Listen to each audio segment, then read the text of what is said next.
Welcome back नाज़रीन। वज़ीर दाखिला शेख रशीद साहब कहते हैं कि पाकिस्तान मुस्लिम लीग नवाज़ को अच्छे वकील कर लेने चाहिए, leader of the opposition Shehbaz Sharif को ख़ास तौर पे। अतातार साहब, आप तो खुद बहुत अच्छे वकील हैं, तो आप वकालत करेंगे शहबाज शरीफ साहब की? मैं पहले डार साहब को थोड़ा रिस्पॉन्ड कर दूं। मेरे कुछ सवालात थे जिनका जवाब देने से ये कासिर रहे हैं और अंग्रेजी उर्दू का बहाना करके यहाँ से निकल गए हैं, जिनको एब्सोल्युटली कि शायद स्पेलिंग भी ना आते हो, देखे बगैर ना बता सकते हो टीवी पे।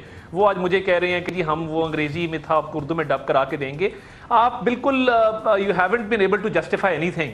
हमारे दौर में चीन के सदर आ रहे थे जिनका दौरा आपने रोका अपने धरनों की वजह से, 64 अरब डॉलर की इन्वेस्टमेंट लेके आ रहे थे। हमारे दौर में कम अज कम हमारे मिडल ईस्ट से भी ताल्लुकात अच्छे थे, और ना सिर्फ मिडल ईस्ट से अच्छे थे, फॉरेन पॉलिसी पार्लियामान में डिस्कस होती थी। अगर वो मामला आया था यमन वाला तो वो हम फ्लोर ऑफ द हाउस लेकर गए थे।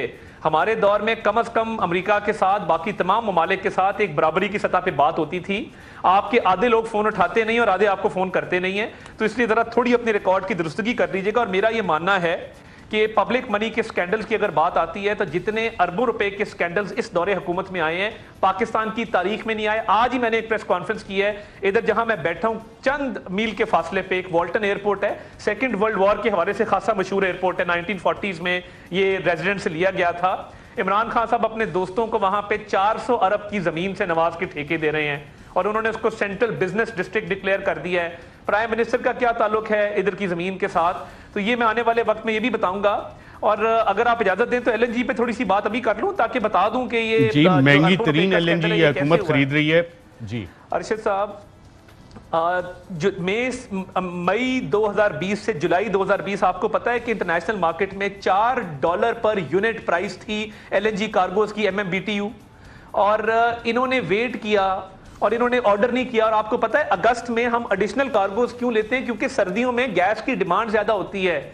और बाय द टाइम इन्होंने ऑर्डर प्लेस करने का इरादा किया तो वो $4 वाली जो पर यूनिट प्राइस थी एलएनजी की वो $32 पे पहुंच गई हुई थी। हमारी लोकल गैस प्रोड्यूस होती है $6 और ये metric million British thermal unit है जिसको MMBTU कहते हैं।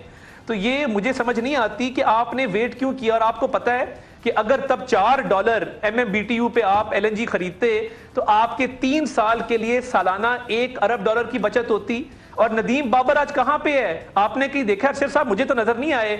वो जो दुनिया की मुख्तसर तरीन काबीना की मीटिंग होती है ना, जिसमें 4 वजीर इधर होते हैं और 4 इधर होते हैं और एक इतना सा प्राइम मिनिस्टर दूर नजर आ रहा होता है, उसमें नदीम बाबर साहब बड़े अरसे से नजर नहीं आ रहे। आपको हफीज शेख साहब भी नजर नहीं आ रहे। ये मैं पूछ लेता हूँ डार साहब से, हफीज शेख साहब, नदीम बाबर साहब कब आखिरी दफा इनकी मुलाकातें हुई हैं, कहाँ पाए जाते हैं? नासिर हुसैन शाह साहब, पाकिस्तान पीपल्स पार्टी जो पाकिस्तान डेमोक्रेटिक मूवमेंट जिस एहतजाजी सियासत की तरफ जाना चाह रही है, आप कह रहे हैं कि इस्तीफे दो। आप समझते हैं कि अगले साल वाकई इंतखाबात, अर्ली इलेक्शन हुकूमत कॉल कर सकती है और अपोजिशन ये करवाने में कामयाब हो सकती है, या कि नून लीग और मौलाना फजलुर रहमान जमीयत उलमा इस्लाम अगले साल के लिए कोई और खेल की तैयारी कर रहे हैं? देखिए, हम लोग सब साथ थे और APC हमने ही बुलाई थी जिसमें PDM वजूद में आई थी। फिर जो इश्यूज थे सबके सामने आए कि हमने जो तरीका इख्तियार किया जो कामयाबी की तरफ जा रहा था, जाहिर है आइनी तौर पर ही हटाया जाएगा ना हुकूमत को। दूसरे तरीक़ेकार के लिए तो पाकिस्तान पीपल्स पार्टी कभी सपोर्ट नहीं करती। PMLN को भी हमने लास्ट गवर्नमेंट में इसलिए सपोर्ट किया था, हम पर तनकीदें भी हुई कि कोई आइनी तरीक़ेकार हो ना, धरना या दीगर ऐसी चीज़ों से तो हुकूमतें नहीं जानी चाहिए किसी की भी हो। तो हमने तो वो बात की हो जिसमें हम कामयाबी की तरफ गामजन थे। सेनेट में हम PDM के ही कैंडिडेट जीते ना, जो प्राइम मिनिस्टर साहब की कॉन्स्टिट्यूंसी है नेशनल असेंबली, हमारे जीते ना कैंडिडेट वहाँ से, गिलानी साहब। तो हम तो उस तरफ गामजन थे एकदम मार्च को इस्तीफों से। और ये तो अलग कहानी है। लेकिन मैं देखें एक सियासी कारकुन हूँ, मैंने पहले भी आपके प्रोग्राम में कहा है, दीगर जगह भी कहता हूँ कि मैं पुरुमीद हूँ अब भी कि आज या कल हम सब ने साथ ही मिलना है कि जो इस गवर्नमेंट ने सूरत हाल कर दी है और जो इनकी कामयाबियां हैं, आप देख लें ना इनकी कितनी कामयाबियां हैं कि कीमतें कहाँ से कहाँ पहुँचा दी हैं इन्होंने।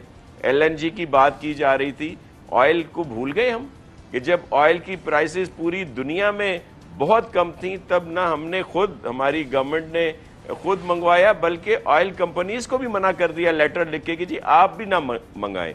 तो मतलब ये समझ से बालातर है इनकी पॉलिसीज। LNG का अभी हाल देख लें, जब अपनी फसलें उतरती हैं तो हम इंपोर्ट करना शुरू कर देते हैं। और भी बहुत सारे ऐसे इश्यूज हैं जिन पर हम सबको मिलकर इनके खिलाफ बात करनी होगी। थोड़े इख्तलाफात हैं, आज हैं कल होंगे, लेकिन मैं ये समझता हूँ जो आपका क्वेश्चन था कि जो आने वाला साल है वो इलेक्शन का साल है, और जितने दिन भी PTI को मिल रहे हैं ये उनके अपने लिए ही बड़ा अजाब दे बनेंगे जब इलेक्शन मुश्किलात में इजाफा गवर्नेंस के हवाले से शायद होता जा रहा है। दोनों आपके पैनलिस्ट बिल्कुल जी आपने जो पॉइंट उठाया दोनों हमारे आएगी तो मैं तो कोई इस पे वो नहीं है। ठीक है, एक तो हफीज शेख साहब किधर हैं? आपकी आखिरी मुलाकात उनसे इस्तीफे के बाद कब हुई? नदीम बाबर साहब का पूछ रहे थे। इशरत हुसैन साहब का इस्तीफा कबूल हो गया, वो इधर ही रहेंगे। दीगर आपके 2-3 इस्तीफे कबूल हुए थे, वो साहिबान पाकिस्तान में ही है पेट्रोलियम से रिलेटेड, या वो भी मुल्क से बाहर चले गए? अता तार साहब का सवाल था, मैंने 1-2 नाम और ऐड कर दिए। एक तो वो जवाब दे रहे हैं, दूसरा गवर्नेंस का LNG के हवाले से पूछ रहे हैं, पेट्रोलियम का पूछ रहे हैं। ये सारे गवर्नेंस के इश्यूज नजर आ रहे हैं आपको? आपके सवालात का मैं जवाब दे देता हूँ, लेकिन पाकिस्तानियों आपने देखा और आपको अब अंदाज़ा हो जाना चाहिए कि क्यों शरीफ ख़ानदान की सुबकी हो रही है पाकिस्तान की अदालतों में। आपने सादा सा सवाल रखा था ताताड़ के सामने कि शहबाज शरीफ के जो मसाइल हैं अदालतों में, तो आप वकालत क्यों नहीं कर लेते? अता तारड़ जैसा जब नलायक वकील होगा जिससे आपने वकालत की बात की है, तो फॉरेन पॉलिसी पे चला गया, LNG पे चला गया। 1 सेकंड के लिए भी ये शहबाज शरीफ पे नहीं बोले। क्यों बोलेंगे? जब 25 अरब रुपए अकाउंट में आ रहे हैं तो शहबाज शरीफ को पता ही नहीं है। इनसे पूछने वाली बात है ना, इसलिए कभी शहबाज शरीफ के केस की बात नहीं करेंगे। अगर अता तारड़ वाकई ही वकालत करना चाहते तो कहते मैं अदालत उज़्मा से रिक्वेस्ट करूंगा कि रोजाना की बुनियादों पर शहबाज शरीफ का केस लगाएं, फारग करें, आर पार करें मरियम नवाज के केस को शहबाज शरीफ के। लेकिन चूंकि पता डाके डाले हैं, कमिश्नें खाई हैं, लेफ्ट राइट होके निकल गए, जवाब नहीं दिया आपका शहबाज शरीफ के ऊपर इन्होंने। फॉरेन पॉलिसी इनकी पाकिस्तानी भाई मेरे और सुन लो, मैं एंगेज हूं तमाम केसेस में। क्या बात कर रहे हैं? जब आप बोलते हो आप भी मुस्कुराया करो, बोला ना करो। नहीं, मैं बड़ा मुस्कुराता हूं। पाकिस्तानी एंजॉय कर रहे होंगे, आपको सुन के हंस रहे होंगे अपने घरों में। कह रहे हैं आपके मुस्कुराने के दिन कम रह गए। नासिर हुसैन शाह साहब भी ये कह रहे हैं, आप सीरियस नहीं ले रहे अपोजिशन को।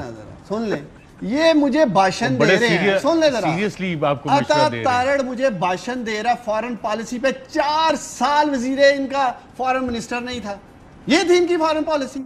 शर्म आनी चाहिए। नलायक तरीन हुकूमत थी और आज नलायक तरीन अपोजिशन है इस मुल्क की है, जिसे सिर्फ अपनी पड़ी है। किसी कौमी इशू के ऊपर ये बात नहीं करेंगे, NRO पे बात करेंगे, केसेस पे बात करेंगे, कभी इमामी इशू पे अशद बात नहीं करेंगे। LNG की बात कर रहे हैं, जब सट्टा चल रहा है, स्पेकुलेशन हो रही है मार्केट में, डिफॉल्ट्स हो रहे हैं, ऐसी सिचुएशन में अगर आप वेट करते हैं फैसला करने में तो कोई इशू नहीं है, बेहतरी के लिए सोच के किया है। आप फिगर मुझे बता देंगे खुद पढ़ के? अली साहब जरा स्क्रीन पे भी डॉक्यूमेंट डाल दें, ये फिर दूसरी तरफ आपका प्रोग्राम निकल जाएगा। मैं सिर्फ फिगर पढ़ते हैं, बाकी डिस्कस ही नहीं करेंगे। मैं इसके ऊपर आपसे ना करें। अच्छा चले, आप फिगर नहीं पढ़ेंगे, मजा ही नहीं आ रहा, आप LNG पे आ ही नहीं रहे। अच्छा चले, मैंने आपको बता दिया है कि जब एक अनसर्टेनिटी हो मार्केट में, गैर यकीनी सूरत ऐसी सिचुएशन में आपके लिए बहुत थोड़ा सा चांस है कि आप बाइंग करने जाते हैं। जब बिग बॉय भाई मेरे इसका भी माइक बंद कर दो, अता तारड़ जाके कोशिश करो कि नेशनल टीवी में बैठ के प्रोग्राम कैसे करते हैं। मेरे भाई दाढ़ी रख के तुम झूठ बोल रहे होते हो। मैं ख्याल हम लोग इश्यूज पे रहे, जाती अटैक पे मत जाए, पर्सनल अटैक पे मत जाए प्लीज।